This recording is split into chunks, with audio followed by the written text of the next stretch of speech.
ಕೋಗಿಲು ಲೇಔಟ್ನಲ್ಲಿ ಮನೆಗಳ ತೆರವು ಪ್ರಕರಣಕ್ಕೆ ಸಂಬಂಧಪಟ್ಟಂತೆ ಕಳೆದ 10 ದಿನಗಳಿಂದ ಮನೆಗಳಿಲ್ಲದೆ ನಿರಾಶ್ರಿತರಾಗಿದ್ದಾರೆ ಜನ, ನಿರ್ಗತಿಕರಾಗಿದ್ದಾರೆ ಜನ. ಕೊರೆವ ಚಳಿ ಇದೆ. ಕೊರೆವ ಚಳಿಯಲ್ಲೂ ಕೂಡ ತಮ್ಮ ಪುಟ್ಟ ಮಕ್ಕಳನ್ನ ಕರೆದುಕೊಂಡು ಶೆಡ್ನಲ್ಲಿ ವಾಸ ಮಾಡ್ತಾ ಇದ್ದಾರೆ. 10 ದಿನಗಳಿಂದ 180ಕ್ಕೂ ಹೆಚ್ಚು ಜನ ಮನೆಗಳನ್ನು ಕಳೆದುಕೊಂಡಿದ್ದಾರೆ. ಶೆಡ್ನಲ್ಲಿ ಮನೆ, ಪಾತ್ರೆ, ಸಾಮಾನು, ಸರಂಜಾಮುಗಳನ್ನೆಲ್ಲ ಇಟ್ಕೊಂಡು ವಾಸ ಮಾಡ್ತಾ ಇದ್ದಾರೆ. ಅವರ ಅಳಲು ನಿಜಕ್ಕೂ ಕೂಡ ಹೇಳತೀರದಾಗಿದೆ. TV5 ಜೊತೆ ತಮ್ಮ ಅಳಲನ್ನು ತೋಡಿಕೊಂಡಿದ್ದಾರೆ. ನಾವು 15 ವರ್ಷಗಳಿಂದ ಇಲ್ಲಿ ವಾಸವಿದ್ದೇವೆ. ಮೀಟರ್ ಕನೆಕ್ಷನ್ ಇದೆ, ಆಧಾರ್ ಕಾರ್ಡ್ ಇದೆ, ಕೆಲವರು ಆಟೋ ಇಟ್ಟುಕೊಂಡು ಜೀವನ ಮಾಡ್ತಾ ಇದ್ದೀವಿ. ಮಕ್ಕಳು, ಹೆಂಗಸರು ಈಗ ಎಲ್ಲಿಗೆ ಹೋಗಬೇಕು ಅಂತ ಹೇಳಿ ಪ್ರಶ್ನೆ ಕೇಳ್ತಾ ಇದ್ದಾರೆ. ನಿಜಕ್ಕೂ ಕೂಡ ಬೆಂಗಳೂರಿನ ಚಳಿ ಎಷ್ಟರ ಮಟ್ಟಿಗಿದೆ ಅಂತ ಹೇಳಿದ್ರೆ, ದೊಡ್ಡ ದೊಡ್ಡ ಬಂಗಲೆಗಳಲ್ಲಿ ವಾಸ ಮಾಡಿದ್ರೂ ಕೂಡ ಚಳಿ ಬಿಡ್ತಾ ಇಲ್ಲ. ಹೀಗಿರುವಾಗ ಇಂಥ ಶೆಡ್ಗಳಲ್ಲಿ, ಓಪನ್ ಏರಿಯಾದಲ್ಲಿ ಶೆಡ್ಗಳಲ್ಲಿ ವಾಸ ಮಾಡಬೇಕು ಅಂತ ಹೇಳಿದ್ರೆ ಅವರ ಪರಿಸ್ಥಿತಿ ಹೇಗಾಗಿರಬಹುದು ಅಂತ ನೀವು ಅಂದಾಜು ಮಾಡ್ಕೊಳ್ಳಿ. ಚಿಕ್ಕ ಚಿಕ್ಕ ಮಕ್ಕಳಿದ್ದಾರೆ ರೀ, ಹೆಣ್ಮಕ್ಳಿದ್ದಾರೆ. ಏಕಾಏಕಿ ಬಂತು, ಧ್ವಂಸ ಮಾಡಿಸ್ತು, ಅವರನ್ನು ಬೀದಿಗೆ ತಳ್ತು, ಹೋಗ್ಬಿಡ್ತು JCB. ಹೊಣೆ ಯಾರೀಗ? ಎಲ್ಲಿಗೆ ಹೋಗ್ಬೇಕಷ್ಟು ಜನ? ಒಂದು ನೋಟಿಸನ್ನು ಕೂಡ ಕೆಲವರಿಗೆ ಕೊಟ್ಟಿಲ್ಲ. ನೋಡಿ, ಈ ಟಾರ್ಪಾಲ್ಗಳಲ್ಲಿ ಪುಟ್ಟ ಪುಟ್ಟ ಮಕ್ಕಳನ್ನು ಜೋಪಾನ ಮಾಡಬೇಕಾಗಿದೆ. ಬೀದಿಗೆ ಬಿದ್ದಂಥ ಇಡೀ ಕುಟುಂಬ, ಈಗ 180 ಕುಟುಂಬ ಕಣ್ಣೀರಿನಲ್ಲಿ ಕೈ ತೊಳೆಯೋ ರೀತಿಯಲ್ಲಿ ಆಗಿದೆ. ಆದರೆ 15 ವರ್ಷಗಳಿಂದ ಸುಮ್ಮನೆ ಇದ್ರಲ್ಲ. ಹಾಗೆ ನೋಡಿದ್ರೆ ಬೆಂಗಳೂರಲ್ಲಿ ದೊಡ್ಡ ದೊಡ್ಡ ದೊಡ್ಡ ದೊಡ್ಡ ಗಗನಚುಂಬಿ ಕಟ್ಟಡಗಳಿದ್ದಾವೆ. ಅವುಗಳನ್ನು ಧ್ವಂಸ ಮಾಡಲಿ ನೋಡೋಣ. ತಾಕತ್ತಿದ್ರೆ, ದಮ್ಮಿದ್ರೆ ಒತ್ತುವರಿ ತೆರವು ಮಾಡಲಿ ನೋಡೋಣ. ಬಡವರ ಮೇಲೇನೆ ದರ್ಪ, ಗುಬ್ಬಿಯ ಮೇಲೆ ಬ್ರಹ್ಮಾಸ್ತ್ರ.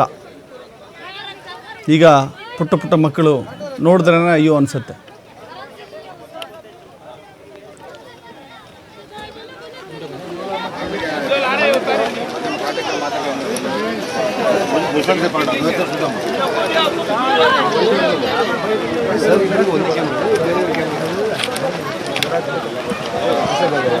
तू आगे मेरे क्या बोला क्या बोला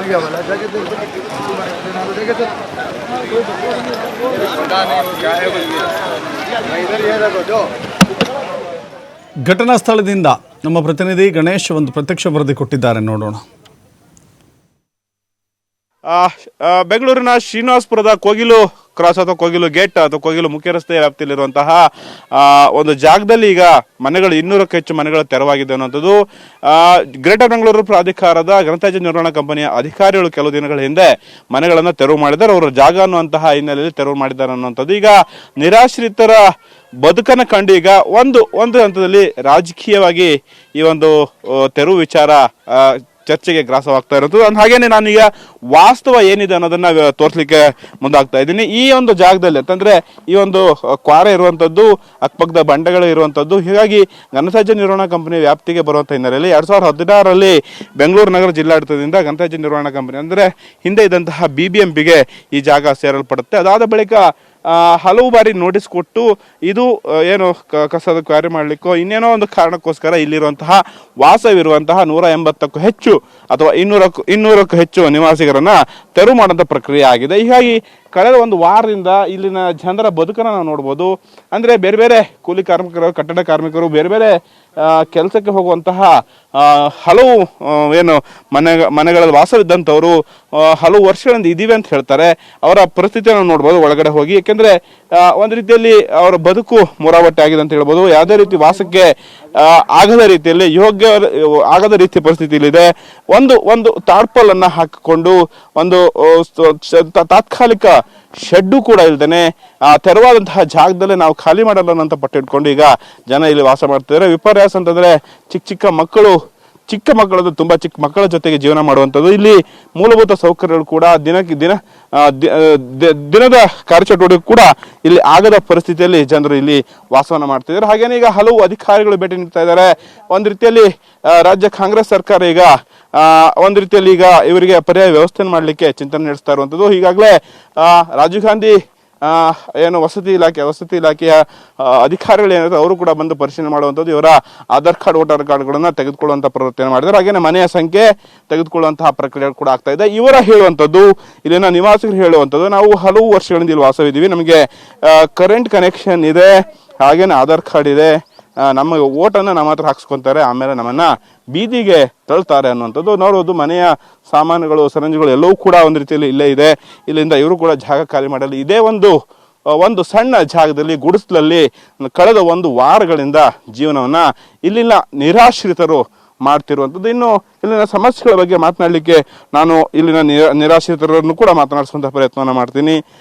ತಾವು ಎಷ್ಟು ವರ್ಷದಿಂದ ಇಲ್ಲಿ ವಾಸವಾಗಿದ್ದೀರಿ? ನಾವು 15 ವರ್ಷದಿಂದ ಇದ್ದೀವಿ ಸರ್. 15 ವರ್ಷದಿಂದ.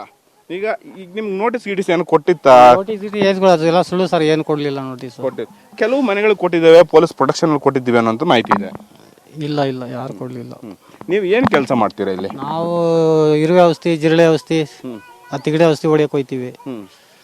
ಅದು ಕೆಲಸ ಮಾಡ್ತೀವಿ ನಾವು. ಇಲ್ಲಿ ಸ್ವಲ್ಪ ಜನ ಆಟೋ ಓಡಿಸ್ತಾರೆ, ಸ್ವಲ್ಪ ಜನ ಭಿಕ್ಷಾ ಮಾಡಕ್ ಹೋಗ್ತಾರೆ, ಸ್ವಲ್ಪ ಜನ ತರಕಾರಿ ವ್ಯಾಪಾರ ಮಾಡಕ್ ಹೋಗ್ತಾರೆ. ಈ ತರ ಫುಲ್ ಇದಾವೆ ಇಲ್ಲಿ. ನೀವು ಎಷ್ಟು ವರ್ಷದಿಂದ ಇದ್ದೀರಿ? ನಿಮ್ಮ ಮೂಲ ಎಲ್ಲಿ? ನಾವು ಹುಟ್ಟಿ ಬೆಳೆದಿದ್ದು ಬೆಂಗಳೂರು, ಆಯ್ತಾ, ತಿಲಕ್ ನಗರ್, ಸಂಜಯ್ ಗಾಂಧಿ, ಅಲ್ಲೇ ನಾನು ಹುಟ್ಟಿ ಬೆಳೆದಿದ್ದು. ಇಲ್ಲಿಗೆ ಬಂದು 15 ವರ್ಷ. ನಾವು ಚಿಕ್ಕ ಇದ್ರು ಅವಾಗಿಂದ ಇಲ್ಲಿ ಇದು ಮಾಡಿದೀವಿ, ಅದೇನಿಲ್ಲ. ಇವಾಗ ಬಂದು ಒಂದು ಬೇಟೆ ಕೊಡ್ಲಿಲ್ಲ, ಒಂದು ಇದು ಮ್ಯಾತಿ ಕೊಡ್ಲಿಲ್ಲ. ಬೆಳಗ್ಗೆ 6:15 7 ಗಂಟೆಗೆ ಬಂದ್ರು, ಗ್ಯಾಸ್ ತಗೊಂಡು ಆಚೆ ಮಡಗಿ ಅಂದ್ರು, ಸಿಲಿಂಡ್ರು ಆಚೆ ಮಡಗಿದೀವಿ, ಎಲ್ಲ ಕ್ಲೀನ್ ಮಾಡಿಬಿಟ್ರು. ಒಟ್ಟಾರೆ ಅಂತಂದ್ರೆ ಇಲ್ಲಿನ ಜನರ ಗೋಳನ್ನು ಕೂಡ ನಾವು ನೋಡಿದ್ವಿ. ಒಂದು ರೀತಿಯಲ್ಲಿ ಗರ್ಭಿಣಿಯರು ಇರುವಂಥದ್ದು, ಚಿಕ್ಕ ಮಕ್ಕಳು ಇರುವಂಥದ್ದು, ಲೇಡೀಸ್ಗಳು ಇರುವಂಥದ್ದು, ಅವರಿಗೆ ಬೇರೆ ಒಂದು ರೀತಿಯಲ್ಲಿ ವಾಸ ಮಾಡಲಿಕ್ಕೂ ಕೂಡ ಯೋಗ್ಯವಾಗದ ರೀತಿಯಲ್ಲಿ ಜೀವನವನ್ನ ಕಳೆದ 4-5 ದಿನಗಳಿಂದ ಮಾಡ್ತಾ ಇರುವಂಥದ್ದು. ಇದೇ ರೀತಿಯಲ್ಲಿ ನಾನು ಹೇಳಿದಾಗೆ 180ಕ್ಕೂ ಹೆಚ್ಚು ಮನೆಗಳಲ್ಲಿ ಜನ ವಾಸ ಮಾಡ್ತಿದ್ದಾರೆ. ಈಗ ಸರ್ಕಾರ ಕೂಡ ಎಚ್ಚೆತ್ತುಕೊಂಡಿದೆ, CM ಕೂಡ ಹಲವು ಸುತ್ತಿನ ಸಭೆಗಳನ್ನು ಕೂಡ ಮಾಡ್ತಿದ್ದಾರೆ, DCM ಕೂಡ ಬರ್ತಿರುವಂಥದ್ದು. ಇನ್ನು ಜೊತೆಗೆ ಹ್ಯೂಮನ್ ರೈಟ್ಸ್ ಅವರು ಕೂಡ ಬಂದು ಕಂಪ್ಲೇಂಟ್ಸ್ ಅನ್ನ ತೆಗೆದುಕೊಂಡಿರೋ ಹಿನ್ನೆಲೆಯಲ್ಲಿ ಎಲ್ಲೊಂದು ರೀತಿಯಲ್ಲಿ ಇವರಿಗೆ ಪರ್ಯಾಯ ವ್ಯವಸ್ಥೆ ಸಿಗುತ್ತೆ ಅನ್ನುವಂತಹ ಆಶಾಭಾವನೆಯಲ್ಲಿ ಇಲ್ಲಿನ ನಿರಾಶ್ರಿತರು ಇದ್ದಾರೆ. ಕ್ಯಾಮ್ರಾ ಪರ್ಸನ್ ಪಂಪಾಬಲ್ ಜೊತೆ ಗಣೇಶ್ ಹೆಗ್ಡೆ, TV5 ಕನ್ನಡ, ಬೆಂಗಳೂರು.